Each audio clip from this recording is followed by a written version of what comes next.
नमस्कार साथीहरु, तपाईलाई नयाँ कुरा सिकाउमा फेरि पनि स्वागत छ। आजको यो भिडियोमा हामी HTML लिस्ट र टेबल्सको बारेमा कुरा गर्नेछौँ। यदि तपाई यस YouTube च्यानलमा नयाँ हुनुहुन्छ भने कृपया लाइक, शेयर अनि सब्स्क्राइब गरिदिनु होला। साथसाथै छेउमा रहेको बेल आइकनलाई पनि दबाउनु होला ताकि तपाईले कुनै पनि भिडियो मिस नहोस्।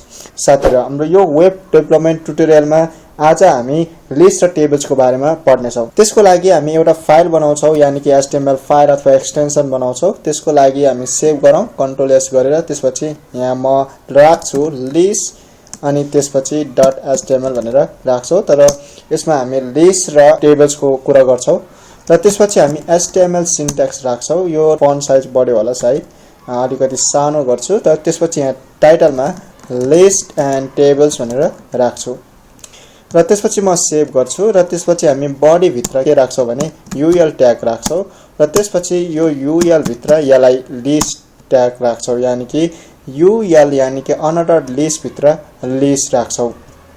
यहाँ तपाईले देख्न सक्नुहुन्छ यो हाम्रो लिस्ट छ। त्यसपछि हामी यसमा के गर्छौँ भने this is the first unordered list भनेर राख्छौँ। त्यसपछि हामी के गर्छौँ, यसलाई कपी पेस्ट गर्छौँ। के गर्छौँ भने जस्तै यहाँ 3-4 वटा कपी पेस्ट गर्छौँ र त्यसपछि अब यहाँ चाहिँ के राख्छौँ भने सेकेन्ड राख्छौँ, सेकेन्ड अनि यो राख्छौँ हामी थर्ड अनि यो राख्छौँ फोर्थ। त्यसपछि हामी यसलाई सेभ गर्छौँ। सेभ गरिसकेपछि यहाँ तपाईले ओपन इन ब्राउजर गर्नुस्। तपाईले देख्न सक्नुहुन्छ यो this is the first unordered list भनेको छ। यसमा चाहिँ यहाँ तपाईले देख्न सक्नुहुन्छ यहाँ सर्कल टाइपको छ, यानी कि बुलेटमा छ।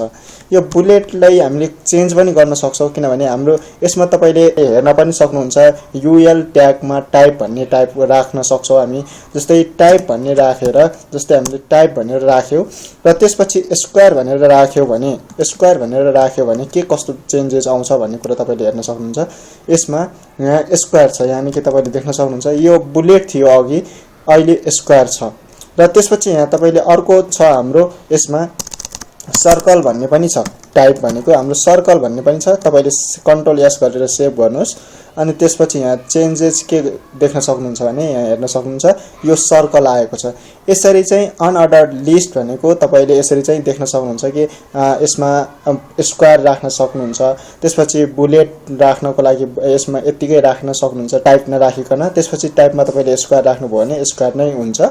र त्यसपछि यो अनअर्डर्ड लिस्टमा चाहिँ तपाईको यो नम्बरमा आउँदैन अथवा तपाईको यस्तो सर्कल अथवा कुनै शेपमा आउनुभयो। र यसैले नै हामी के गर्छौँ भने फेरि कपी पेस्ट गर्छौँ, यानी कि यो कपी गर्नुस् र तल डाउन गरेर पेस्ट गर्यौं। र पेस्ट गरिसकेपछि हामी के गर्छौँ, यसलाई चाहिँ अनअर्डर्डलाई चाहिँ हामी अर्डर्ड लिस्ट भन्छौँ है। यसमा किनभने हामी UL को सट्टा OL राख्छौँ, यानी कि अर्डर्ड लिस्ट। तपाईले अर्डर्ड लिस्ट र अनअर्डर्ड लिस्टमा के फरक भेटाउन सक्नुहुन्छ भने यहाँ तपाईले देख्न सक्नुहुन्छ जस्तै मैले यो OL राखे, यानी कि अर्डर्ड लिस्ट। र त्यसपछि यहाँ सर्कल भनेर राखेको छैन। यसमा मैले जब सेभ गर्छु, सेभ गरिसकेपछि तपाईले के फरक देख्न सक्नुहुन्छ भने तपाईले यहाँ देख्न सक्नुहुन्छ 1 2 3 नम्बरमा आयो। भनेको अर्डर लिस्ट भनेको कुनै अर्डर, यानी कि नम्बरको अर्डर हुन सक्छ, अल्फाबेट अर्डर हुन सक्छ अथवा रोमन अर्डरमा हुन सक्छ। यदि मैले A लेखे भने मैले सेभ गरेर र त्यसपछि मैले यहाँ रिफ्रेश गरे भने तपाईले देख्न सक्नुहुन्छ A B C D यसरी आइरहेको हुन्छ। यदि मैले यसमा चाहिँ I अनि सेभ गरे र त्यसपछि मैले यहाँ के गर्छु भने मैले रिफ्रेश गरे भने यहाँ तपाईले देख्न सक्नुहुन्छ यो रोमनमा देखाएको छ। र यसमा यदि मैले स्मल I यानी कि स्मल लेटर I लेखे भने यसमा तपाईले के देख्न सक्नुहुन्छ, स्मल I देख्न सक्नुहुन्छ। अनि मैले यदि 1 2 राखे भने अथवा 1 2 राखे भने तपाईको अघिकै आउँछ, यानी कि नम्बर काउन्टमा आउँछ 1 2 3 4 यसरी आउँछ। हो अर्डर लिस्टमा चाहिँ तपाईले यसरी भेटाउन सक्नुहुन्छ, यानी कि तपाईले नम्बरहरु राख्न सक्नुहुन्छ, अल्फाबेटहरु राख्न सक्नुहुन्छ, A देखि Z सम्म अल्फाबेट लेटरमा कुनै पनि राख्न सक्नुहुन्छ अथवा रोमन लेटर तपाईले जस्तै नम्बरहरु काउन्ट गर्नको लागि। यदि तपाईले कुनै पनि तपाईले लेख्नु भएको क्वेशन अथवा एन्सरको एउटा नम्बरिङ गर्नु पर्यो भने तपाईले चाहिँ यसरी चाहिँ अर्डर लिस्टको युज गर्न सक्नुहुन्छ। र यदि तपाईलाई जस्तै सर्कलहरु युज गर्नु पर्यो, स्क्वायरहरु युज गर्नु पर्यो, यस्तो नम्बरिङ वाला हैन कि तपाईले यसमा चाहिँ बुलेट पोइन्टहरु युज गर्नु पर्यो भने यसमा चाहिँ अनअर्डर्ड लिस्ट युज गर्न सक्नुहुन्छ। र त्यसपछि हामीले यहाँ चाहिँ यसमा म तपाईलाई के गर्छु भने अर्डर्ड लिस्ट र अनअर्डर्ड लिस्टको बारेमा चाहिँ म तपाईलाई यहाँ कमेन्ट गर्दिन्छु ताकि मैले कुनै पनि कोड प्रोभाइड गर्दाखेरि तपाईलाई सजिलो होस् बुझ्नको लागि। यो कोडहरु तपाईले डिस्क्रिप्सनमा दिएको लिंकमा क्लिक गर्नुस् र त्यसपछि तपाईले वेबसाइटबाट चाहिँ यो कोडहरु लिन सक्नुहुन्छ र तपाईले प्र्याक्टिस गर्न सक्नुहुन्छ। र यसैगरी तपाईले हरेक कुराहरु आफैले प्र्याक्टिस गर्नुस्। योहरु एकचोटी तपाईले आफैले प्र्याक्टिस गर्न जरुरी छ। जस्तै मैले यसमा चाहिँ अनअर्डर्ड लिस्ट भनेर राख्छु है। अनअर्डर्ड लिस्ट राखेर मैले कमेन्ट गरे र त्यसपछि म यसमा के गर्छु भने अर्डर्ड लिस्ट भनेर अर्डर्ड लिस्ट भनेर राख्छु र यसलाई कमेन्ट आउट गर्दिन्छु। यसमा कमेन्ट गरिसकेपछि यहाँ तपाईले देख्न सक्नुहुन्छ हाम्रो यतिको भयो भनेको हाम्रो अर्डर्ड लिस्ट र अनअर्डर्ड लिस्ट भनेको थाहा पायो। त्यसपछि अब हामी के गर्छ भने त्यसपछि म अर्को एउटा कुरा पनि भन्छु। जस्तै मैले यो कपी गरे भने म के गर्छु भने तपाईलाई देखाउँछु। यसमा मैले अर्को के राख्छु यसभित्र यो भित्र चाहिँ म के राख्छु भने युएल ट्याग भित्र नि त्यसमा नि के राख्छु यो राख्छु भने जस्तै यो राख्छु अनि त्यसपछि यहाँ यसमा म ट्याप गर्छु अनि त्यसपछि यो सेभ गरे भने मैले के कस्तो फरक देख्न सक्छु त भन्दाखेरि तपाईले यहाँ हेर्न सक्नुहुन्छ। यसरी चाहिँ फरक देख्न सक्नुहुन्छ भनेको तपाईले अनअर्डर्ड लिस्टको भित्र लिस्ट राख्न सक्नुहुन्छ र यो लिस्टको भित्र पनि तपाईले अनअर्डर्ड लिस्ट र त्यसपछि लिस्ट राख्न सक्नुहुन्छ। यसरी चाहिँ तपाईले आफैले धेरै भन्दा धेरै कुराहरु प्र्याक्टिस गर्नु र त्यसपछि अब हामी जान्छौं टेबल। यसमा टेबल भनेर जान्छौं र टेबलमा हामी धेरै भन्दा धेरै कुरा सिक्दैनौं। मतलब हामी जति सिक्नु पर्ने कुराहरु त्यति नै हामी सिक्छौं यानी कि एउटा सिम्पल तरिकाबाट। यो टेबल भनेको के हो भन्दाखेरि म तपाईलाई देखाउँछु। टेबल्स HTML भनेर राख्छु र त्यसपछि यहाँ तपाईले देख्न सक्नुहुन्छ मैले इमेजमा लगे भने यहाँ देख्न सक्नुहुन्छ टेबल्स भनेको जस्तै यस्तो हो। टेबल्स भनेको यहाँ तपाईले पर्सन एजहरु छ। टेबल भनेको हाम्रो HTML टेबल यहाँ तपाईले देख्न सक्नुहुन्छ। यहाँ टेबलमा फर्स्ट नेम लास्ट नेम अनि मार्क्स छ र यसरी चाहिँ तपाईले देख्न सक्नुहुन्छ। हामीले कसरी बनाउन सकिन्छ भन्ने कुरा हामीले हरेक कुरा आफैले प्र्याक्टिस गर्दै जानुपर्ने हुन्छ। त्यो भन्दा पहिले टेबल्स हामीले बनाउँदाखेरि हामीले टेबल्स भन्ने राख्नुपर्ने हुन्छ यानी कि टेबल्स भन्ने ट्याग राख्नुपर्ने हुन्छ। टेबल्स भन्ने ट्याग राखिसकेपछि हामी टी हेडमा राख्छौं। टी हेड भनेको यो हाम्रो हेड हो। यो हेड सेक्सनको लागि चाहिँ हामी टी हेड भनेर राख्छौं। त्यसपछि हामी अर्को टी बडी राख्छौं। टी बडी जस्तो कारणले चाहिँ हाम्रो टी हेड चाहिँ हाम्रो के को लागि हो भने यो हाम्रो जुन टपमा रहेको छ त्यसलाई चाहिँ हामी टी हेड मानेर एउटा कोडिङ गर्छौं जसको लागि चाहिँ हामीलाई इजी भन्दा इजी होस् त्यसै कारणले चाहिँ हामी टी हेड राख्छौं। त्यसपछि हामी टी बडी भनेको जस्तै तपाईले यहाँ सानो जेम सती चेतना भन्ने टाइपको छ अथवा तपाईले अर्कोहरु हेर्न सक्नुहुन्छ। यहाँ तपाईले देख्न सक्नुहुन्छ जस्तै CSS property border radius box स्याडोहरु के यो भनेको तपाईको हरेक चीज यो बडी भित्र पर्छ र यो भनेको हेडर भनेर मान्छौं। र त्यसभन्दा पहिले हामी यसमा चाहिँ अलिकति एउटा के टाइटल राखौं। टाइटलमा चाहिँ अब हामी के राख्छौं भने जस्तै H2 मा राख्छौं। H2 अनि त्यसपछि यसमा टेबल भनेर नाम राख्छौं है त जसको कारणले हामी यसमा टेबल्स भनेर राख्छौं र त्यसपछि हामी के गर्छौं भने यसमा गएर रिफ्रेश गर्छौं। यहाँ तपाईले देख्न सक्नुहुन्छ यहाँ टेबल भनेर आइसकेको छ। अब हामी के गर्छौं भने यसमा चाहिँ हामी यो टी हेड भित्र के गर्छौं भने यसमा पहिला टीआर भन्ने राख्छौं। टीआर ट्याग भन्ने राख्छौं। टीआर ट्याग राखेपछि हामी टीएच राख्छौं। टीएच ट्याग राख्छौं यानी कि टीआर ट्याग भनेको यो भनेको रो यानी कि टीआर ट्याग भनेको नै रो ट्याग हो यानी कि तपाईको रो भनेर बुझिन्छ। र त्यसपछि हामी यसमा के राख्छौं यसमा हामी फर्स्ट नेम राख्छौं।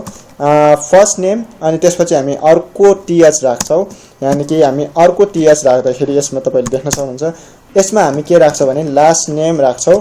लास्ट नेम पछि हामी यसमा अर्को राख्छौं टीएच मा लास्ट नेम क्लास राख्छौं जसको कारणले यहाँ थाहा पाओस्।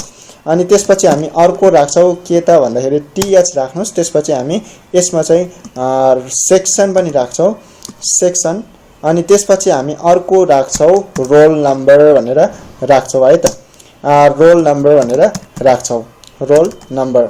अब यसमा सेभ गरेपछि तपाईले यहाँ के फरक देख्न सक्नुहुन्छ भने यहाँ तपाईले हेर्न सक्नुहुन्छ first name last name class section roll number हो। यसरी चाहिँ आउँछ हरिजोन्टली लाइन भनेको रो टीआर र अब हामी के गर्छ भने तपाईले यहाँ देख्न सक्नुहुन्छ हामीले टेबलको हेड भित्र अनि त्यसपछि हामीले टेबलको रो भित्र पनि हाम्रो के छ हेडिङ चाहिँ first name, last name, class, section, roll number छ। त्यो इन्फर्मेसन चाहिँ हामी के गर्छौं भन्दाखेरि यो बडी भित्र राख्छौं, यानी कि टेबलको बडी भित्र।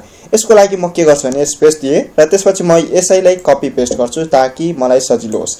यानी कि यो कपी गर्छु र कपी गरिसकेपछि म यहाँ पेस्ट गर्छु र हाम्रो के हुन्छ भने यो हाम्रो खास गरी रोमा मात्र जान्छ। यानी कि तपाईले यहाँ देख्न सक्नुहुन्छ हाम्रो ब्राउजरमा गयो भने यो भनेको रो हो र तपाईको यो रो भनेको हाम्रो हरिजोन्टल छ, रो वाइज जाने हो, फर्स्ट रो, सेकेन्ड रो, थर्ड रो यसरी जाने हो। त्यसैकारणले अब के गर्छौं भन्दाखेरि हामी यसलाई कपी पेस्ट गर्नेवाला छ। तर तपाईले यहाँ बडी भित्र चाहिँ के राख्न जरुरी छ भने तपाईले यो टीएच को सट्टा टीडी राख्नु पर्ने हुन्छ, नत्र तपाईको के हुन्छ भने जस्तै मैले कन्ट्रोल एस गरेर सेभ गर्छु र ब्राउजरमा गएर रिफ्रेश गरे भने के हुन्छ तपाईको यही बोल्डमा आउँछ। बोल्ड भनेको हाम्रो हेडिङको लागि मात्र चाहियो। त्यसैकारणले अब के गर्छ भने कन्ट्रोल डी गर्नुस् तपाईले अनि त्यसपछि यहाँ तपाईले देख्न सक्नुहुन्छ यहाँ मैले कन्ट्रोल डी क्लिक गरिराख्दाखेरि सबैलाई सिलेक्ट भयो र यदि तपाईलाई बिस्तारै को जुनमा एडिट गर्नु छ त्यसमा मात्रै तपाईले सिलेक्ट गर्न चाहनुहुन्छ भने तपाईले त्यो पनि गर्न सक्नुहुन्छ। जस्तै मैले यसलाई यहाँ पोइन्ट गरे त्यसपछि कन्ट्रोल डी राखे एकचोटी क्लिक गरे त्यसपछि फेरि अर्कोचोटी कन्ट्रोल डी क्लिक गरे भने यसरी आउँछ। अथवा तपाईले कन्ट्रोल डी क्लिक गरेर तपाईले यहाँ कन्ट्रोल क्लिक गरिराख्नुस् त्यसपछि यहाँ मैले यसरी सिलेक्ट गरिराख्दाखेरि यसरी जहाँ चेन्ज गर्नुपर्ने तपाईले यसरी सजिलैसँग चेन्ज गर्न सक्नुहुन्छ। अब हाम्रो के हुन्छ भन्दाखेरि म तपाईलाई देखाउँछु। जस्तै हाम्रो यो चाहिँ म के गर्छु फर्स्टमा यसरी जान्छु अनि त्यसपछि के गर्छु भन्दाखेरि ब्याक स्पेस दिन्न केही पनि दिन्न म टी डी मात्र राख्छु। यानी कि टीएच थियो अब हाम्रो के राख्छु टीडी राख्छु भनेको टीडी मैले राखे। अब टीडी राख्दाखेरि के कस्तो चेन्जेस आयो भन्दाखेरि कन्ट्रोल एस गरेर मैले के गरे सरी यो क्यान्सल गर्नुस् यो कन्ट्रोल एस गरेर यहाँ सेभ गरेर मैले के गर्छु यसमा तपाईले यहाँ चेन्जेस देख्न सक्नुहुन्छ। मैले रिफ्रेश गरे भने यो बोल्ड लेटरमा छैन, यानी कि यो बोल्डमा छैन। अब म के गर्छु यसैलाई कपी पेस्ट गर्छु। अब यो पहिला नाम चेन्ज गर्छु, यसमा नाम राख्छु अनि मात्र तपाईलाई सजिलो हुन्छ। लास्ट नेम भनेको राम बस्नेत राख्छु, बस्नेत अनि त्यसपछि क्लास 10 राख्छु, क्लास 10 अनि सेक्सन ए राख्छु अनि त्यसपछि रोल नम्बर भनेको 1 राख्छु, रोल नम्बर 1 अनि त्यसपछि म के गर्छु भने यसैलाई म 10 चोटीसम्म कपी पेस्ट गर्छु। यानी कि मैले कपी गरे कन्ट्रोल सी गरेर पेस्ट गरे paste paste paste paste paste जति चोटी भयो नि कति चोटी गरे मैले थाहा छैन, तर तपाई पनि यहाँ राख्न सक्नुहुन्छ। मैले देखाउनको लागि चाहिँ तपाईलाई यहाँ गरे यस्तो।